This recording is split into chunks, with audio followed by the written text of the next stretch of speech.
Welcome to Crafty Little Beach. This is Julie. Today I have a Dollar Tree DIY for you. For two fairy gardens, we are going to be making indoor fairy gardens using these little signs from the Dollar Tree. I chose these because they have a pretty thick frame on them, and two square ones are going to look perfectly. I can do two fairy gardens and can have it like a path between the two. So the first step is I'm just going to fill the hole in the frame with a little bit of spackle. The only thing I don't like about these Dollar Tree signs is that the frame is like an unfinished like MDF wood, and so it doesn't look very nice. So I'm gonna paint mine. Another option is you could cover it with moss or something like that. That would be fun too. But I picked up a whole bunch of the new fairy garden items from Dollar Tree and things that I thought would look cute with my spring decor. So the color I'm going to paint mine is this. It's pink polish. And I've been using a lot of pink with my spring decor. And I'm going to use a lot of pink on these two fairy gardens. So I thought that would look nice together. It doesn't have to be perfect. And it does soak up a lot of the paint. But I'm just going to use a paintbrush and paint like the very outside and the top of the frame. I don't really have to protect the surface on the bottom or anything like that from getting paint on it because it's going to be all covered with fairy garden stuff. And the frame is just going to provide a great border to kind of keep everything in. I'm actually making these two fairy gardens for my dining room. I have a little bit of spring decor from my spring DIY video, and I wanted a little bit more to finish out my cabinet in my dining room. And that is the first one. I just did one coat on the very outside. I did go over the very top with like another color or another coat of pink just to kind of brighten it up and make it look a little bit better. And I would suggest definitely painting the frames on those. Now you can be creative on these. You can use anything really with a frame. If you have a piece that you think would work and it doesn't have a frame, you could always like glue the moss and stuff around the edges to kind of provide a little bit of a frame if you're doing an indoor one like this. Today we're going to be doing indoor fairy gardens. And so I just did the same thing here with the second frame, painting it with that pink polish color. I found some really great pieces from the Dollar Tree in the fairy garden section. I went to like two Dollar Trees yesterday to kind of see what I could find, and I was pleasantly surprised with all the cute stuff they have. I love the fairy garden stuff like the beach line. I use that a lot in my coastal DIYs, but I don't normally use the regular fairy garden stuff except for in spring. I really love it. Check out this tree I got. It has like pink flowers all over the top. Really cute for $1.25. It's actually painted really nice too. It's got a little butterfly on the front. I thought that would make a really large piece for one of these. I thought that'd be really cute. And I think I'm going to do it over here. I'm actually going to be gluing my pieces down today so that they won't fall over when I move them around, but that's totally optional. I also found this large piece that I thought would coordinate nicely. It is a tree with the pink flowers, and it's got like a little fairy in a swing, and she's swinging. And it actually sits really nice and everything. I thought that would be really cute to do the other one. I want them to be different, but I want them to complete like a scene. And you could even, if you had space, you could even do like 3 of these. I'm going to kind of show you how I put it all together. It turned out so cute. So just trying to kind of figure out exactly where I want those. I also found the little pond with the frog in it, which is so cute. I was thinking about trying to make like a fake pond with like acrylic or paint or something like this, but using these pre-made items from the fairy garden makes everything so easy, and it is so cute. This other little guy's in a boat, so I don't really have anywhere to put him, so I think I'll just use the pond. And I kind of want that towards the front just because it's a little bit of a shorter piece. And time to keep decorating. I want to do about 5 or 6 pieces in each one of these and kind of lay it out like a little scene. So this is a little garden bench. It's super cute as well. It's got a pink flower on it. Some of these also, like this one also has a little bush that I'm going to use like a little bit later on in another DIY. But I thought this was a really cute little bench that we could create a little scene. It's a great source of miniature items for sure if you want to like decorate miniature stuff. Sometimes I do use the fairy garden stuff for tier trays if it's large enough, like, that tree and the bench and the pond and stuff like that. I thought that the bench would be really cute, like overlooking a pond. We could do like a meadow scene over here with the little fairy swinging in the tree. And then we could do like the house setting on the other side. I also found these great little fairy garden bird baths. They're so cute. They have like flower tops. Aren't these so cute? So I'm going to choose the pink one because I'm kind of going with that pink theme. And it's got like a little ladybug on it too, which is super cute. And I think I'm going to use that over on the right fairy garden, kind of more for like the house. So I've got like the meadow, and then we've got like the little fairy home, and we're going to kind of make it all work together. Now, this piece, I could not find the bridge. I thought that Fairy Garden had a bridge, but I couldn't find it. All I could find was this pathway, but I thought I could make that work as a bridge to connect the two fairy gardens together. And it actually worked out pretty well. So I think there is a bridge. I looked at like maybe 3 different Dollar Trees and I couldn't find it. So I went with the path. There's also a little welcome sign that came with that. That looks really cute. It looks like a little like tree wood with like a little welcome sign in there. So I thought that'd be cute here at the front of the house. And it's just kind of seeing what you can find and how you can make it kind of all work together. These pieces were like a little bit larger. They're super cute. There's like this like little live, laugh, love made out of leaves, which is cute. That package also has like a welcome sign in it and like a little lamp post. So it's kind of like playing around with it, kind of like a tiered tray, kind of seeing what looks cute to make a scene. There's like a little welcome arrow sign, which is super cute. And again, it's just a matter of kind of playing with it, putting it there, seeing how you like it.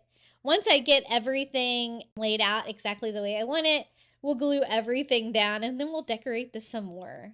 I wasn't too sure about the lamppost just because it's not painted super well, but I think we can probably use it somewhere. Like maybe over here in the home scene. It's just kind of trying to lay it out in a way that makes sense. I want to have pathways and different stuff like that. They're there too.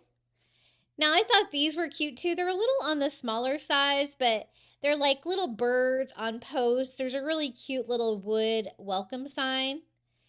And I wanted to use a lot of pieces to kind of make it look nice and full. So I thought maybe we could do like the little bird on the post over here, like in the meadow.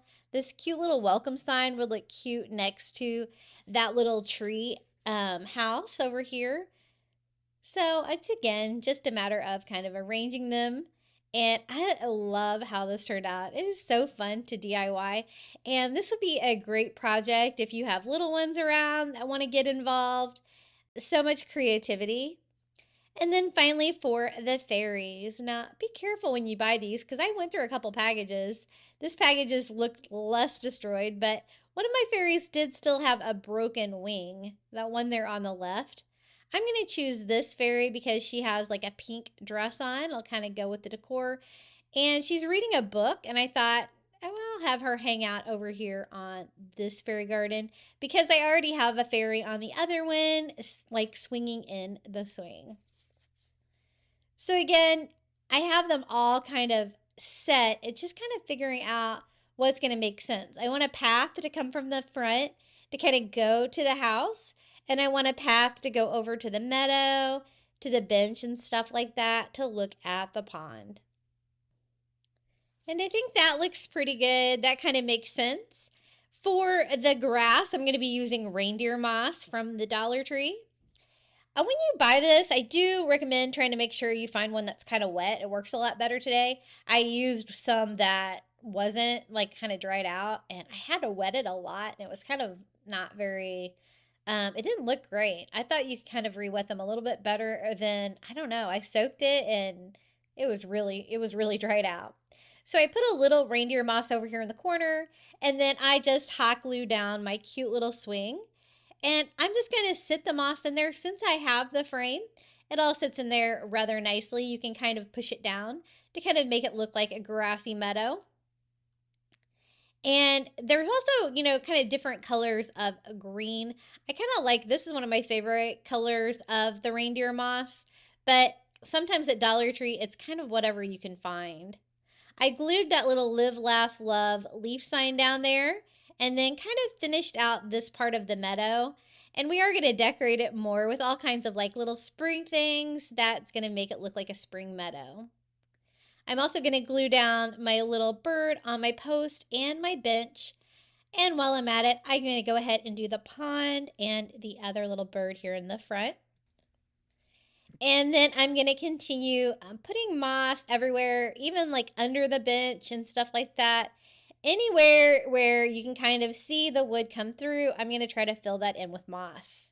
Now for the path, I thought I would use a different color of moss. I was able to find this floral moss at the Dollar Tree, and it's a little bit more of a brown color. So I thought that would make a really good meadow path. You can also use potting soil for this, and we will be using potting soil for the other side, the other fairy garden right there. And as you can see, I kind of went from the bridge all the way to the bench with that floral moss. And using more than one color like that can really add a little bit of variety. And then I'm going to finish off the rest of it with some more reindeer moss.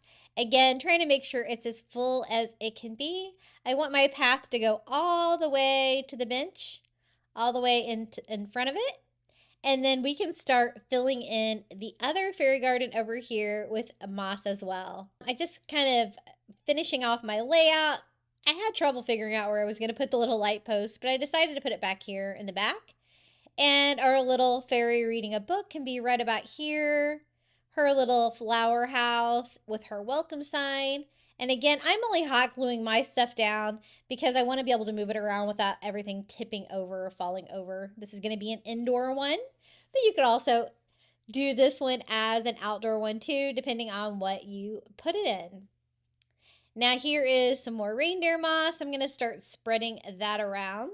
On this one, I'm going to do like a mossy meadow everywhere, but I am also going to have a path to go over to the pond and stuff like that. And I'm also going to have a path that goes to the house. So I'm not going to need as much reindeer moss on this side, but I do want like the backyard and the front yard mostly to be covered in it. I like to kind of break it apart into smaller pieces and kind of push it down to kind of make it look like a grassy field. I don't want it to be super tall, just about the same as like the border of frame of the picture frame. So again, I'm going to use some of that brown floral moss for this path. That's going to go over to like the little meadow there, make a little scene. And I left a path with no moss so that I could fill it up with soil. So I was also able to find potting soil at the Dollar Tree, which is a great find. And I'm going to go ahead and just start spooning or cupping some of this in here. I don't want to make too big of a mess with the potting soil, but I just want enough that I can create a little path. Now for the bridge, I'm also going to glue it down, but I'm only going to glue it to one side. That way I can move the two different fairy gardens independently, but I don't really want it to be falling off. So I just glued it to the frame itself. And then for the path going up to the house, I'm going to use some of the little wood slices from the Dollar Tree. They're just little cut pieces of wood, and they work great for little tiny stepping stones. And so I'm going to kind of push those down into the potting soil over here to provide a perfect little fairy garden path. That is a great use for those. And then check out the mushrooms they have in the Easter section this year. They come in pastel colors and they're so cute. They're little foam mushrooms. They come in two different sizes. These are the mini ones. So at first I'm going to start with the pink with the white spots. I'm cutting the wire but leaving it on about 1 inch or so I can kind of hook it and push it down into the moss. and that's going to help it stand up. You can see it through the moss and everything like that. It makes it tall enough. And the hook kind of keeps it in place. So I'm just going to scatter little pink mushrooms around. I wanted to use the pink ones because, of course, I'm going with the pink theme for this section of my kitchen with my spring. And then finding small flowers at the Dollar Tree. Sometimes it can be a little difficult. These are called spike, and they have these little tiny white flowers that are pretty small. I always wish that Dollar Tree had a smaller flower variety because I do struggle finding flowers small enough there to use on little miniature projects like this. But I scattered around some white, and then for soft pink, this is called Baby's Breath, and they're pretty small too. So I'm going to just kind of scatter those around too. These are like, they don't really have a flower center. They have little tabs on there to keep everything together. And some of mine were not doubled up. So make sure they're doubled up. They look a lot better when there's like two flowers, one on top of each other. So I scattered some soft pink around. And then I also found like a brighter pink of the Baby's Breath at the Dollar Tree. And I'm just cutting off like a half inch to an inch of the stem and just pushing that down into the moss, and it'll help it stand up. I also found the little mushrooms from the Easter aisle in lavender, and so I thought that would go nicely with the pink. So I'm going to use some of the smaller ones on those as well.